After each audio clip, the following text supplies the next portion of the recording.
नमस्कार, आप देख रहे हैं द संकेत लाइव और मैं हूं तमन्ना। आज हम बात एक ऐसे ओवरब्रिज की करने जा रहे हैं जिसे जनता के लिए राहत का प्रतीक माना गया था, लेकिन अब वो ही फ्लाईओवर आम लोगों के लिए सिरदर्द बन गया है। जी हां, हम बात कर रहे हैं लखनऊ के केसरी खेड़ा इलाके में बनाए जा रहे उस ओवरब्रिज की जिसकी लागत है 74 करोड़ रुपए और जिसकी लंबाई है लगभग 974 मीटर। लेकिन बीते 8 महीनों से इसका निर्माण अधूरा पड़ा है।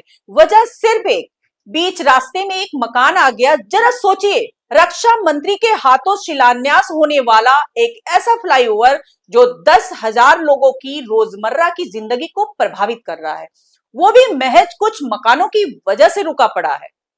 मामला है कृष्णा नगर केसरी खेड़ा क्रॉसिंग का है, जहां हर दिन दर्जनों बार रेलवे फाटक बंद होता है और लोगों को घंटों जाम में फंसे रहना पड़ता है। सबसे ज्यादा दिक्कत स्कूल और ऑफिस टाइम में होती है।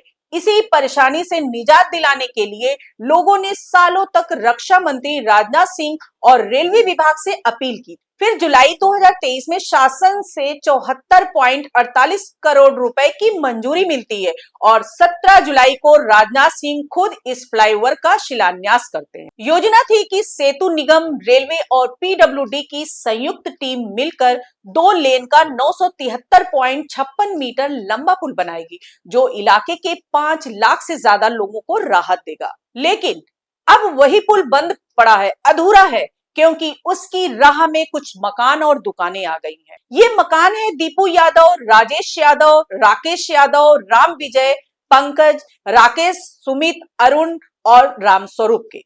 प्रशासन की चुप्पी और लापरवाही का आलम यह है कि निर्माण एजेंसी ने बिना जमीन अधिग्रहण और बिना रूट क्लियरेंस के फ्लाईओवर बनाना शुरू कर दिया और जब आधा पुल बन चुका था तब जाकर सामने आया कि बीच में तो मकान खड़े हैं। अब आप खुद सोचिए, 74 करोड़ के प्रोजेक्ट में इतनी बड़ी लापरवाही किसकी जिम्मेदारी है? क्या सेतु निगम की या एलडीए की या उन बिल्डरों की जिन्होंने बिना अनुमति निर्माण कर लिया? अब एलडीए ने बिल्डर राजेश यादव को कारण बताओ नोटिस जारी किया है और सभी दस्तावेज तलब किए हैं और चेतावनी दी गई है कि जवाब न मिलने पर सीलिंग और गिराने की कार्रवाई हो सकती है। लेकिन सबसे बड़ा सवाल यह भी है, यह नोटिस अब क्यों? क्या फ्लाईओवर का नक्शा बना, बजट पास हुआ, शिलान्यास हुआ, तब ये जांच क्यों नहीं हुई? आज हालत ये है कि स्थानीय लोग रोजाना कई घंटे जाम में फंसते हैं। बच्चों को स्कूल ले जाने में देरी होती है, ऑफिस देर से पहुंचा जाता है, मरीजों को एम्बुलेंस नहीं मिलती। ये सब झेल रहे हैं वहां के आम लोग और जिम्मेदार एजेंसियां एक दूसरे पर दोष मढ़ रही है। स्थानीय निवासी विनोद कुमार यादव कहते हैं, अगर पुल बन जाए तो बड़ी राहत मिलेगी, पर अब यह रोजमर्रा की बड़ी समस्या बन चुका है। वहीं दीपू यादव का कहना है कि पुल अधूरा होने के कारण बच्चों को स्कूल लाने ले जाने में बहुत परेशानी होती है। कई बार 1 से 1.5 घंटे का जाम लग जाता है। सवाल यह है कि क्या इतनी भारी लागत और इतनी बड़ी जनसंख्या के जीवन को प्रभावित करने वाले प्रोजेक्ट को इस तरह से लटकाना तर्कसंगत है? इस पूरे मामले में 2 बातें साफ है। पहली, सेतु निगम ने बिना रूट क्लियरेंस और अधिग्रहण प्रक्रिया पूरी किए निर्माण शुरू कर दिया और वहीं दूसरी तरफ एलडीए अब तक बार बार नोटिस चर्चा करने के अलावा कोई ठोस कार्रवाई नहीं कर सका।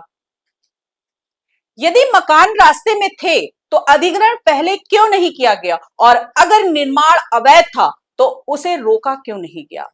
अब जब काम बीच में अटका हुआ है तब प्रशासन ने जांच शुरू कर दी है। ये पूरी कहानी बताती है कि कैसे एक अच्छी योजना कागज पर तो प्रभावशाली दिखती है, लेकिन जमीनी लापरवाहियां उसे नाकामी में बदल देती है। फ्लाईओवर अब आंदोलन और नाराजगी का केंद्र बन गया है। सवाल है आपसे, क्या किसी भी विकास कार्य को शुरू करने से पहले पूरी मंजूरी और अधिग्रहण नहीं हो जाना चाहिए? क्या सिर्फ शिलान्यास कर देने से काम पूरा हो जाता है? क्या जनता को बार बार नोटिस और जवाबों के चक्कर में ही उलझाया जाएगा या कभी समाधान भी होगा? नीचे कमेंट्स में बताएं कि आप इस पूरे मसले को किस तरह से देखते हैं। क्या प्रशासन को जिम्मेदारी तय करनी चाहिए? अगर आपको यह जानकारी उपयोगी लगी हो तो इस वीडियो को लाइक और शेयर करें और अगर अब तक हमारे चैनल द संकेत लाइव को सब्सक्राइब नहीं किया है तो सब्सक्राइब करें। आज के लिए इतना ही। नमस्कार।